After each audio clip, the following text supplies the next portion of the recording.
না, এক খেয়ালে চেয়ে থাকবেন পাখি যেন মনে করে আপনি পাথর। আর যারা উপস্থিত বৈঠকের দিনই বোন আছেন, মুসলিম বোন, আমি তাদেরকে অনুরোধ জানাচ্ছি, দয়া করে অবশ্য কথা বলবেন না। আর একজন যদি আপনার গায়ের উপরে পা দিয়ে চলে যায়, তবে আপনি তার সাথে কথা বলবেন না, মুখ খুলবেন না। দয়া করে আপনি মুখ বন্ধ রাখেন। এই মেয়ে, তোমাকে তো বলছি, শরম পাও না? তুমি কথা বলছো কেন? এমনি তো বেপরদা হয়ে চলো, হক বাতিল তো তোমার কাছে পরিচয় নেই। নগ্ন হয়ে সারাদিন চলে, অঙ্গ প্রত্যঙ্গ দেখিয়ে, মাথার চুল দেখিয়ে জাতিকে জাহান্নামের দিকে ঠেলে দিয়ে নিজেকে শিক্ষিত মনে করছো।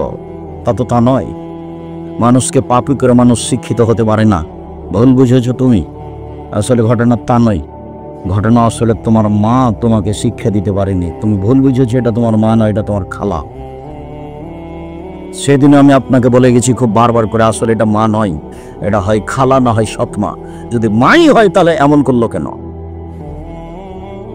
মার একটা দায়িত্ব আছে, এই কথাটা আগে বলে নিয়ে তারপর আমি আমার আলোচনায় চলে যাচ্ছি। আজকের আলোচনা অতীব সংক্ষিপ্ত। আগে প্রমাণ করি যে মা। সেদিন মোহনগঞ্জের নসিরার পাড়ে বলে গেছি, জোর দিয়ে বলেছি এটা তোমার মা নয়, তোমার মা নয়। এটা যদি আমি প্রমাণ করতে না পারি, আমি জাতির সামনে বক্তব্য দেব না। তোমার মা যদি হয় তাহলে তোমার অবস্থা এমন কেন? তোমার যদি মাই হয় এটা, তাহলে তোমার প্যান্টটা টাকানো নিচে কেন?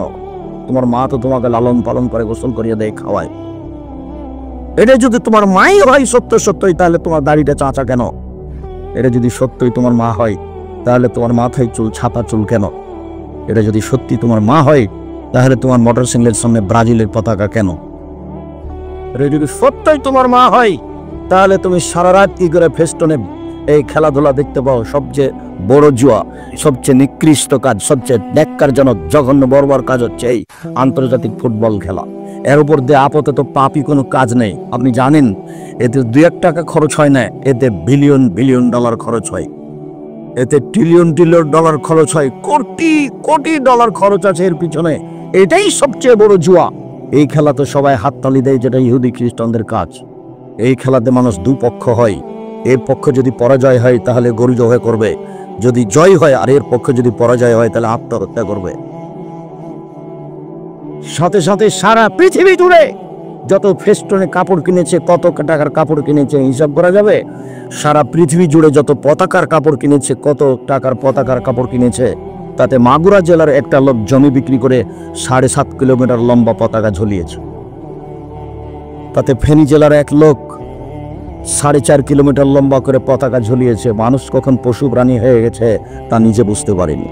মানুষ যে পশু প্রাণী হয়ে গেছে, গরু ছাগল হয়ে গেছে, সে মানুষ আঁচ করতে পারেনি।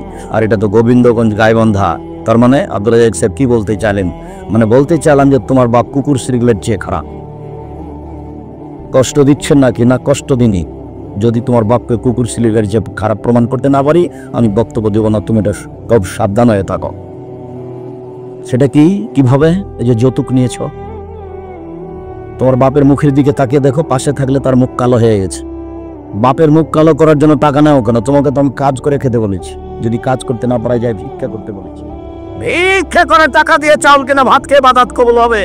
শ্বশুরের কাছে টাকা নিয়ে চাউল কেনে ভাত খেয়ে বাদাত কবুল হবে না।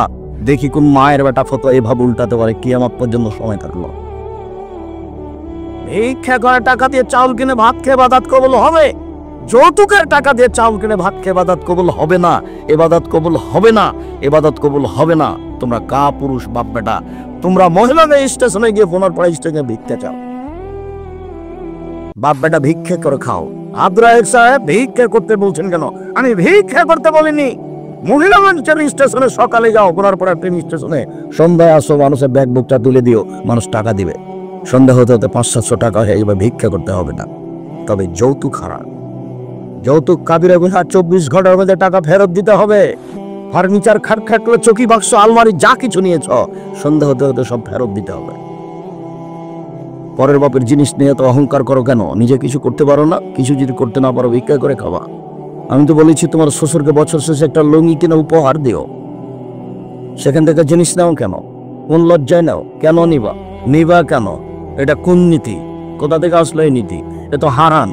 আল্লাহ তো বলছেন টাকা দিয়ে বিবাহ করতে হবে, মোহর দিয়ে বিবাহ করতে হবে। আল্লাহ বলছেন ক্ষমতা থাকলে বিবাহ করো, যদি ক্ষমতা না থাকে তাহলে রোজা থাকো। রোজা থেকে থেকে থেকে যৌবনকে নষ্ট করে দাও, কেননা টাকা নাই, বিবাহ করতে পারবা না। বিবাহ করলে টাকা লাগে, ক্ষমতা লাগে, বাড়িঘর লাগে, খাটখাটরা চকি বাক্স লাগে, মেহমান রুম লাগে। এটা তো গায়বান্ধা, মেহমান রুম লাগে না কেন? যেখানে বাপ মা শুয়ে থাকে, বেটি বেটা থাকে, ওখানে মেহমানকে ঘরে নিয়ে যা বসতে দেয়। খানকা ঘর লাগে না, অনেকদিন আগে ছিল, সেটা এখন উঠে গেছে। জামাই আসলে এখন ওই যুবতী মেয়েকে বলে তোর দুলাভাইকে পান দিয়ে, চা দিয়ে, পানি দিয়ে। আরে একটা তো বিবাহ সূত্রে দিয়েছেন, আর একটা ফিরে দিচ্ছেন কেন? একবার লজ্জা হয় না? একটু শরম হয় না আপনার? একটু হায়া হয় না আপনার? কিসের বাপ আপনি? কিসের মা? কাকে মা বলে, কাকে বাপ বলে? সব সময় আপনার শাশুড়ি আপনাকে খাবার দিবে। আমার নিজের কথা বলছি, আমি দেখিনি কোনোদিন কাউকে খাবার দিতে। সবসময় আর শাশুড়ি বৃদ্ধ মানুষ নিয়ে এসে আমাকে খাবার দিতে। এইটা কেন হলো? কোথা থেকে আসলো? কেন যুবতী মেয়ে তাকে খাবার দিতে হবে? কোন হিসাবে এগুলি? এই ছেলে, তোমার মা না, এটা আগে প্রমাণ করব, তারপরে আলোচনা। উপস্থিত বৈঠকের দিনই মুসলিম বোন, এই মেয়ে, তোমাকে সাবধান হতে বললাম না? আবার কথা বলছো কেন? এদিকে খেয়াল করো। সম্মানিত দিনী ভাই বোন, আজকের কথা অতীব কম। জাবের রাদিয়াল্লাহু তাআলা আনহু বলেন, রাসূল সাল্লাল্লাহু আলাইহি ওয়াসাল্লামের সাথে আমরা একদা যুদ্ধ করে আসছিলাম। তো মদিনায় ঢুকবো, তখন তিনি বললেন, এখানে থামো, এখানে রাত্রে থাকবো, সকালে মদিনায় ঢুকবো। তখন আমি জাবের বললাম, আল্লাহর নবী, আমি নতুন বিবাহ করেছি, আমাকে বাড়ি যেতে অনুমতি দেন। তখন আল্লাহ রাসূল তার সাথে কথা বলতে লাগলেন, ও তুমি নতুন বিবাহ করেছো? বিকরা নাম সাইয়্যিবা, তুমি কুমারী মেয়ে বিবাহ করেছো না তালাক প্রাপ্তা মেয়ে বিবাহ করেছো? তা আমি বললাম, আল্লাহর নবী, আমি তালাক প্রাপ্তা মেয়ে বিবাহ করেছি। ওর বিবাহ হয়েছিল, ওর স্বামী তাকে তালাক দিয়ে দিয়েছে, আমি তাকে বিবাহ করেছি। তখন রাসূল সাল্লাল্লাহু আলাইহি ওয়াসাল্লাম বললেন, হাল্লা বিকরাম তুলাইবা, তুমি কুমারী মেয়ে কেন বিবাহ করলে না? তুমি তার সাথে খেলতে, ও তোমার সাথে খেলতো। তুমি কুমারী মেয়ে কেন বিবাহ করলে না? তুমি তার সাথে খেলতে, ও তোমার সাথে খেলতো। তুমি অবিবাহিতা মেয়ে কেন বিবাহ করলে না? তুমি তার সাথে খেলতে, ও তোমার সাথে খেলতো। রাসূল সাল্লাল্লাহু আলাইহি ওয়াসাল্লাম এ পর্যন্ত বললেন, এ পর্যন্ত থাক। এবার জাবের রাদিয়াল্লাহু তাআলা কি বলেন, এটা হলো মূল কথা। এই কথাই তোমাকে ধরে রাখতে হবে। এই ছেলে, কারো গায়ে হাত দিয়ে বসে থাকবে না। রেডি হও, এক খেলে চেয়ে থাকতে হবে। জাবের রাদিয়াল্লাহু তাআলা আনহু বলেন, আল্লাহর নবী, আমার বাপ উহুদের যুদ্ধে শহীদ হয়েছেন 6 জন মেয়ে রেখে। আমার 6টা বোন আছে। আমি আমার বোনদের সমবয়সের মেয়েকে বিবাহ করিনি 4টা কারণে। আল্লাহর নবী, আমার পিতা উহুদের যুদ্ধে শহীদ হয়েছেন 6 জন মেয়ে রেখে। আমার 6টা বোন আছে। আমি আমার বোনদের সমবয়সের মেয়েকে বিবাহ করিনি 4টা কারণে। এই 4টাই দেখতে হবে তোমার মায়ের মধ্যে আছে কিনা। তুয়ার দেবা হল না, আমার স্ত্রী যেন আমার বোনদেরকে শিষ্টাচার শিখাতে পারে। শিষ্টাচার, শিষ্টাচার কি জিনিস? এইগুলো খাওয়ার জিনিস? শিষ্টাচার। আম্মু, রাস্তায় হাঁটার সময় এক পাশ দিয়ে হাঁটতে হয়। আম্মু, বড় মানুষকে দাঁড়িয়ে গিয়ে বসতে দিতে হয়। আম্মু, বড় মানুষকে সম্মান করতে হয়। আম্মু, পানি পান করার সময় ডান হাতে গ্লাস ধরে পানি পান করতে হয়। শিষ্টাচার। আম্মু, জুতা পরার সময় ডান পায়ের জুতা আগে পরতে হয়, জুতা খোলার সময় বাম পায়ের জুতা আগে খুলতে হয়। শিষ্টাচার। আম্মু, শোয়ার সময় ডান কাতে দোয়া পড়ে শুইতে হয়। শিষ্টাচার। আম্মু, মসজিদে ঢোকার সময় আগে ডান পা দিতে হয়, মসজিদ থেকে বের হওয়ার সময় আগে বাম পা দিতে হয়। শিষ্টাচার। তোমার মাথায় আছে ছাতা চুল, বলো তো এটা কোন শিষ্টাচার? চতুর্দিক কাটা আছে, চেঁচে উপরে এভাবে আছে, এটা কাজা, এটা হারাম, এটা কাবিরা গুনাহ। তোমার প্যান্টটা টাকনোর নিচে আছে, বলো তো এটা কোন শিষ্টাচার? তোমার মা নেই, এ কথাই ঠিক। যাকে তুমি মা বানাইছো, খালা, যদি তোমার সত্যি মা হয়, তাহলে এই মা তোমাকে কবর দিয়েছে, তোমাদের পরিবারকে কবর দিয়েছে, তোমার বাপের পরিবারকে কবর দিয়েছে। তোমার বাপ কাপুরুষ, তারই ফাঁকে সংসারকে কবর দিয়েছে। কাপুরুষের এই পরিবার, যার কারণে স্ত্রী পরিবারটাকে এভাবে ধ্বংস করেছে। 2, তোয়াল্লে মহন্না, আমার স্ত্রী যেন আমার বোনদেরকে বিদ্যে শিখাতে পারে। এই জন্য আমি আমার বোনদের সমবয়সের মেয়েকে বিবাহ করিনি। বিদ্যে শিখাতে পারে। কিবলার দিকে মুখ করে সালাত আদায় করতে হয়, আল্লাহু আকবার বলে সালাত আদায় করতে হয়। রুকু এভাবে করতে হয়, সিজদা এভাবে করতে হয়। বিপদে পড়লে 2 রাকাত সালাত আদায় করে আল্লাহর কাছে ভিক্ষা চাইতে হয়। হাত তুলে দোয়া এভাবে করতে হয়। হাত জমাও থাকতে পারে, হাত খোলাও থাকতে পারে। যদি স্বাভাবিক চাওয়া হয় তাহলে কাঁধ সামনাসামনি, আর এখনই দিতে হবে বিষয়টি যদি এমন হয় তাহলে হাত মাথার উপরে উঠিয়ে দিতে হবে, এভাবে বলতে হবে। বলার ঢং হলো আগে পড়তে হবে ইসমে আজম, আল্লাহুম্মা ইন্নী আসআলুকা বিআন্নাকা আনতাল্লাহ লা ইলাহা ইল্লা আনতাল আহাদুস সামাদুল্লাযী লাম ইয়ালিদ ওয়া লাম ইউলাদ ওয়া লাম ইয়াকুল লাহু কুফুয়ান আহাদ। তারপরে পড়তে হবে দুরূদে ইব্রাহিম, তারপরে নিজের কথা বলতে হবে। এরপরে যত কিছু কোরআন হাদিসের নিয়ম কানুন আছে, রাতে ঘুম থেকে উঠে আকাশের দিকে মুখ করে সূরা আল ইমরানের শেষ রুকুর 5 আয়াত পড়তে হয়। মুখস্থ না থাকলে তুমি বলবা লা ইলাহা ইল্লাল্লাহু ওয়াহদাহু লা শারীকা লাহু লাহুল মুলকু ওয়া লাহুল হামদু ওয়া হুয়া আলা কুল্লি শাইইন কাদির ওয়া সুবহানাল্লাহি ওয়া আলহামদুলিল্লাহি ওয়া লা ইলাহা ইল্লাল্লাহু আকবার ওয়া লা হাওলা ওয়া লা কুওয়াতা ইল্লা বিল্লাহ রব্বিগফিরলি। তাহলে অতীতের সব পক্ষ। আম্মু, এই হলো বিদ্যা। আমি আমার বন্ধের সমবয়সে মেয়েকে বিবাহ করিনি 4টা কারণে। তার দ্বিতীয় কারণ, আমার স্ত্রী যেন আমার বোনদেরকে শিক্ষা দিতে পারে। 3, আমার স্ত্রী যেন আমার বোনদের মাথার চুল চিরুনি করে রাখতে পারে। মেয়েকে ছেলেকে পরিপাটি করে রাখতে হবে, সাজগোজ করে রাখতে হবে, সুন্দর করে রাখতে হবে। এটা মায়ের জিম্মেদারি। মার সামনে ছেলেটা সব সময় আপনার গেমস খেলছে আর বাম হাতে গিলাস ধরছে, ও মা নয়, ও হলে খালা, ও খালাও না, হলে সৎ মা, ও কিছুই না, একটা বাড়ির একটা ফালতু মানুষ। ও সংসারকে কবর দিয়েছে, তোমার চোখের সামনে দিনরাত ঘটছে। ও মা নয়, এ কথাই ঠিক। মা কাকে বলে? জন্ম দিতে পারলে মা হওয়া যায় না, প্রসব করাতে পারলেই মা হওয়া যায় না, দুধ পান করাতে পারলেই মা হওয়া যায় না। পাগলিও বাচ্চাকে দুধ পান করাতে পারে, পাগলিও বাচ্চা প্রসব করাতে পারে, কিন্তু পাগলির সামনে যখন বাচ্চা বাম হাতে পানি পান করে তখন পাগলি বলতে পারে না চি চি চি চি আম্মু আম্মু না, ডান হাতে ধরো আম্মু, ডান হাতে ধরো, বাম হাতে শয়তান ধরে, এই কথা পাগলি বলতে পারে না। তোমার মাও যখন বলে না তখন তোমার মা আর পাগলি দুইজনের মধ্যে কোনো পার্থক্য নাই, ও মা নয়। তুমি বুঝতে পারোনি মা কাকে বলে? আমি এ কথা বলিনি, এ কথা মুহাম্মদ সাল্লাল্লাহু আলাইহি ওয়াসাল্লাম বলছে। 4, ও তাকুম আলাইহিন্না, আমার স্ত্রী যেন আমার বোনদের উপরে পাহারা দিতে পারে। পাহারাদার মা হলো ছেলে মেয়ের উপরে পাহারাদার। বলো, তোমার কি পাহারা দেয়? তোমার বোন এখন মাথায় কাপড় না দিয়ে এখানে বসে আছে, ক্লাস 10-এ পড়ে। বলো এবার যে আমার মা আছে, বলো দেখি, এই বেটা বলো দেখি। তোমার বুদ্ধি থাকবে না, তোমার মা নেই, এ কথাই ঠিক। আমি সত্য বলেছি, তুমি মিথ্যা বলেছো, তুমি ভুল বুঝেছ। এখন তোমার বোন বসে আছে এখানে, জোর থেকে ঘুরছে বাজারে বাজারে, সাগানা বাজারে তোমার মা যায়, তোমার বোন যায়। কেন?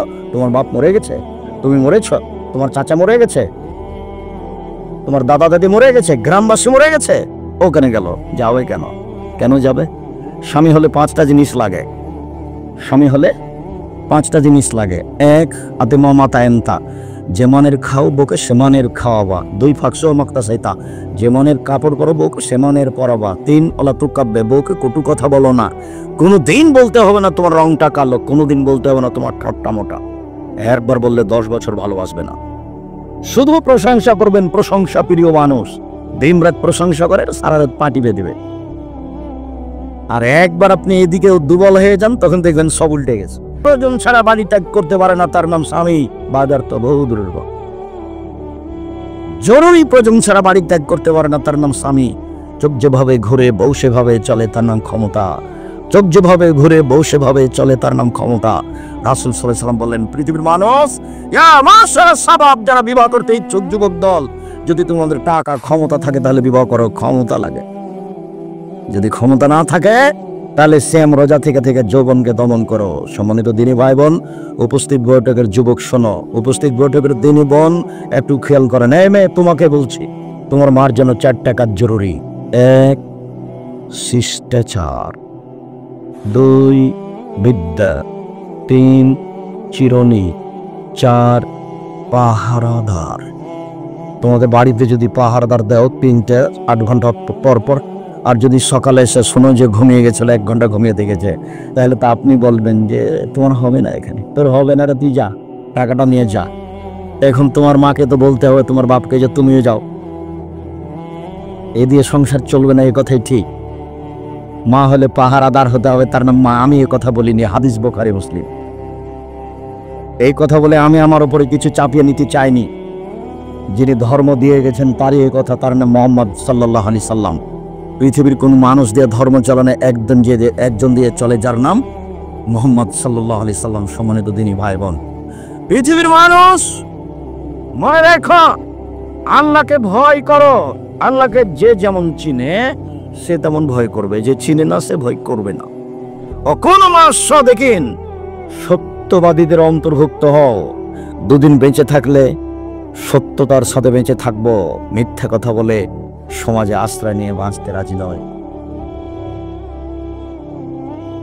মহান আল্লাহ বলেন, ইন্নাল্লাহা লা ইয়াহদি মান হুয়া মুসরিফুন কাযাব। নিশ্চয় যে সীমা লঙ্ঘনকারী মিথ্যুক, আল্লাহ তাকে পথ দেখান না। মিথ্যাবাদী কোনো পথ ঘাট পায় না। মহান আল্লাহ বলেন, আযকুর ফিল কিতাবি ইব্রাহিম ইন্নাহু কানা সিদ্দিকান নাবিয়্যা। পৃথিবীর মানুষ, তোমরা ইব্রাহিমকে কোরআন মাজিদে পড়ে দেখো। ইব্রাহিম ছিলেন সত্যবাদী নবী, আল্লাহ বলছেন। যদিও তার একটা কথা নকল করি, দেখেন, 1 মিনিট এক খেলে চেয়ে থাকবেন, এদিকে দেখেন। দাখালা ইব্রাহিম ও কারিয়াতান মাহা ইমরাতু সারা। আল্লাহর নবী তার স্ত্রী সারাকে, ইব্রাহিম আলাইহিস সালাম তার স্ত্রী সারাকে নিয়ে এক গ্রামে প্রবেশ করলেন। সেই গ্রামে ছিল স্বৈরাচারী শাসক। স্বৈরাচারী শাসককে বলা হলো, ইব্রাহিম নামে একটা লোক এই গ্রামে প্রবেশ করেছে, তার সাথে একজন মহিলা রয়েছে। হিয়া আসলু নিসাই মিনাল আরব, সে আরব ভূখণ্ডের সবচেয়ে সুন্দরী।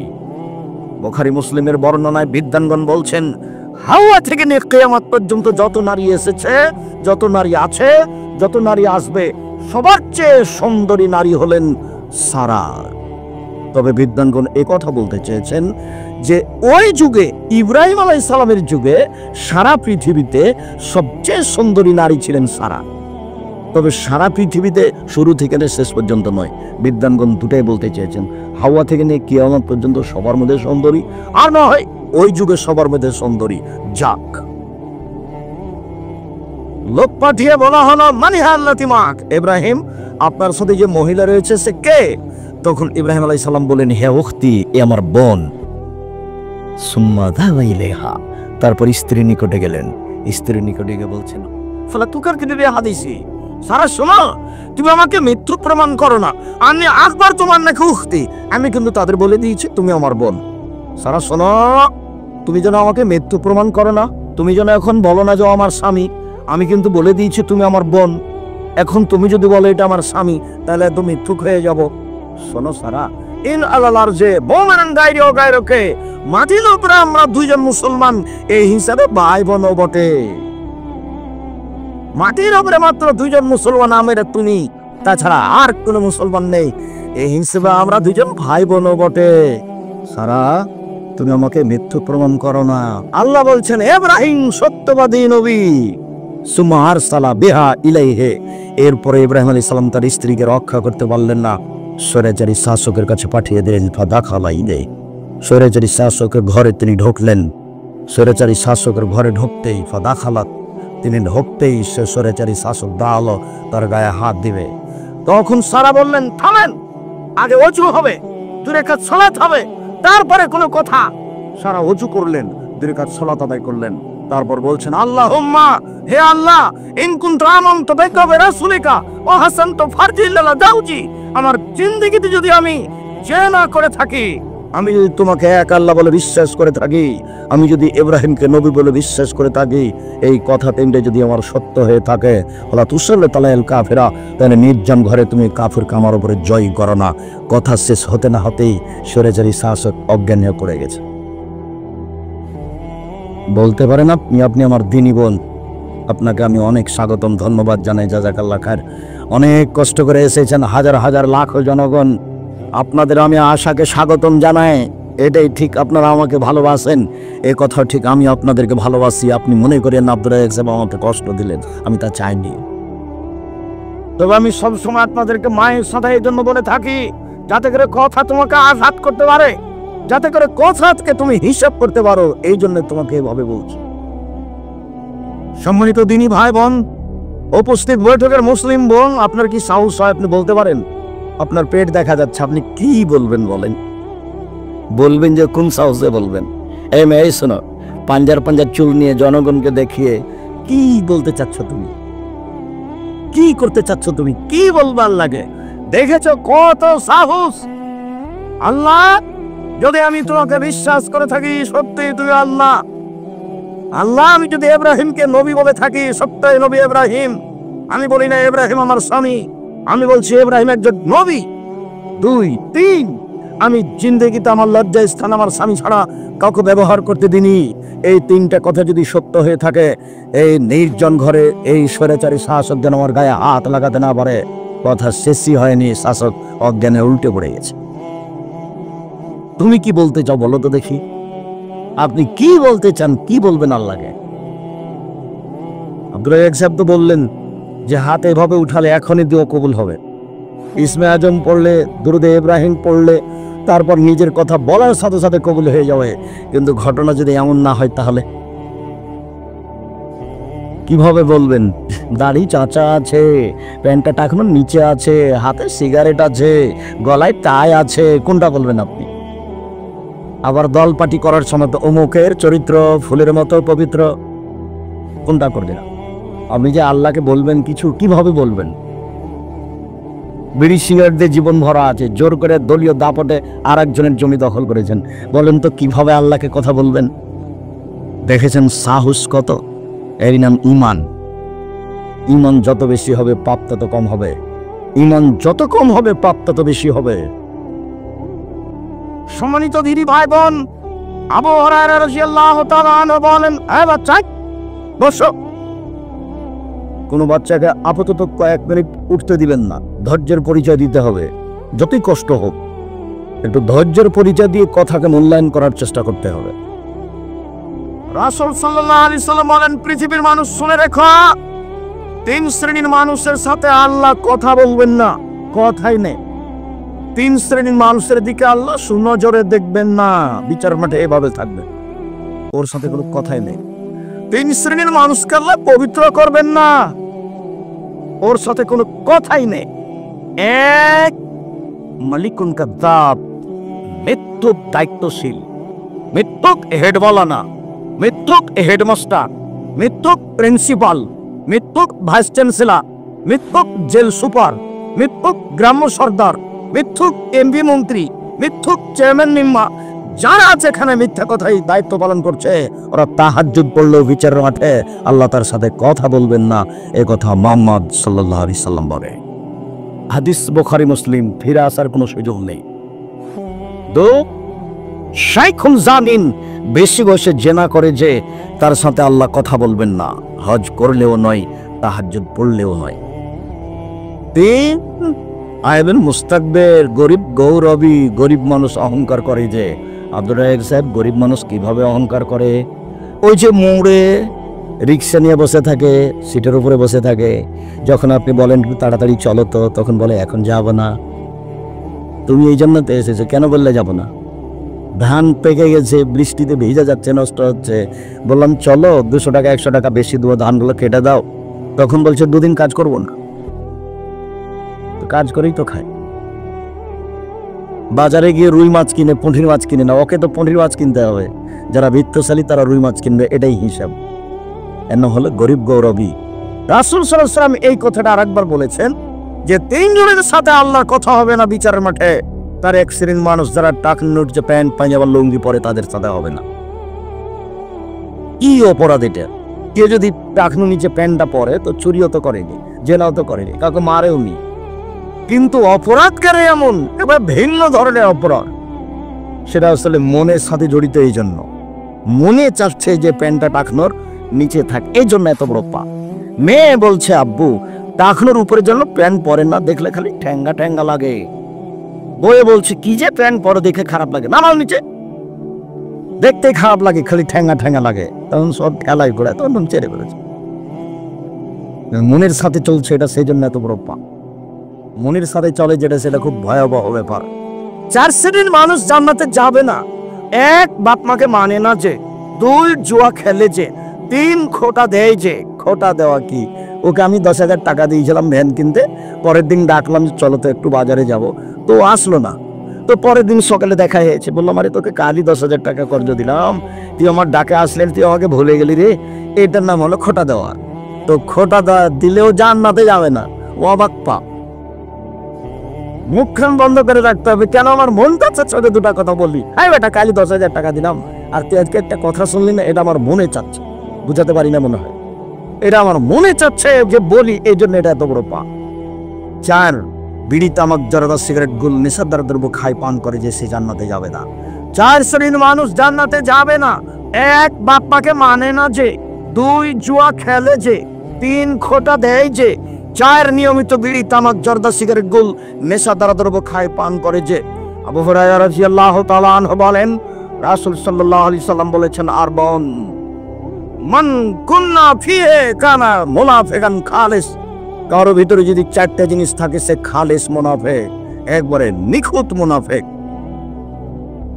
1, এই যে হাদাসা কাযাবা, কথা বললে মিথ্যা কথা বলে। 2, ওয়াদা আখলাফা, ওয়াদা করলে খেলাপ করে।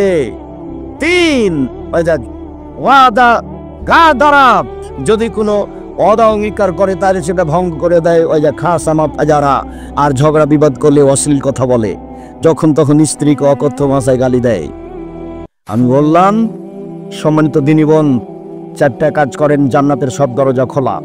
আমি বললাম, সম্মানিত দিনী বোন, রাসূল সাল্লাল্লাহু আলাইহি ওয়াসাল্লাম বলেছেন 4টা কাজ করেন, জান্নাতের সব দরজা খোলা। 1, 5 ওয়াক্ত সালাত আদায় করেন।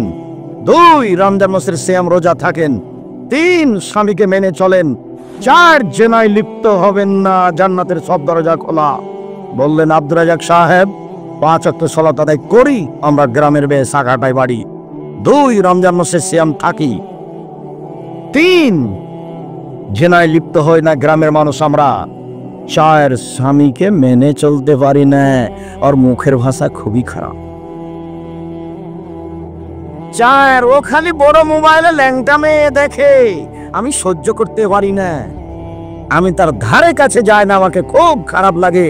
আর মোবাইলে সব সময় ল্যাংটা মেয়ে নাচে, ও এইসব দেখে চক্ষু ঠান্ডা করে, ও কলিজা ঠান্ডা করে, ও জানসাত করে, বাবু জান্নাত কিনতে চাই, জান্নাত পড়ে আছে, জান্নাত টাপ ব্যাপার। আল্লাহ চ্যালেঞ্জ করে বলেছেন, লাম ইয়াকতা সুন্না ইনসুন কাবলা ওয়ালা জান। জান্নাতের মেয়েদেরকে জিন কোনোদিন স্পর্শ করেনি, জান্নাতের মেয়েদেরকে মানুষ কোনোদিন স্পর্শ করেনি। জান্নাতের মেয়েদেরকে যখন দেখবে মানুষ, তখন মনে হবে এরা ঝিনুকের মধ্যে লুকানো মুক্তা, এদের পাওয়া তো সহজ নয়। আল্লাহ তাআলা বলেন হাদিসে কুদসি, আদাতু লিবাদিয়াস সালিহিনা, আমি আমার ভালো পুরুষ নারী দাস দাসীর জন্য এত উন্নত মানের থাকা খাওয়ার ব্যবস্থা করেছি, এত দামি মহিলার ব্যবস্থা করেছি। মারা তাইনুন, চোখ কোনোদিন দেখেনি, থাকা খাওয়ার ব্যবস্থা এত উন্নত মানের হতে পারে, নারী এত সুন্দরী হতে পারে। ওমা সামিয়াত উজরুন, মানুষের কান কোনোদিন শুনেনি, থাকা খাওয়ার ব্যবস্থা এত উন্নত মানের হতে পারে, নারী এত সুন্দরী হতে পারে। ওমা খাতার বেকাল বেবাসার, মানুষের অন্তর কোনোদিন ভাবেনি থাকা খাওয়ার জায়গায় এত উন্নত মানের হতে পারে। আল্লাহ বলছেন, পৃথিবীর মানুষ শুনে রেখো, জান্নাত এত দামি জায়গা, ভালো পুরুষ নারীর জন্য আমি রেডি করে রেখেছি, যা চোখ কোনোদিন দেখেনি, যা কান কোনোদিন শুনেনি, যা অন্তর কোনোদিন ভাবেনি, এত উন্নত মানের জায়গা হতে পারে, তার নাম জান্নাত। জান্নাতের মেয়ে অত সহজে ভোগ করা যায় না। হযরত নারবি শাহওয়াত, জাহান্নামকে ঘেরা আছে মনের ইচ্ছা দিয়ে, জান্নাত ঘেরা আছে ত্যাগ তিতিক্ষা নিয়ম নীতি দিয়ে। নিয়ম নীতি ছাড়া, ত্যাগ তিতিক্ষা ছাড়া জান্নাত পাওয়া যায় না, মন মতো চললেই জাহান্নাম পাওয়া যায়।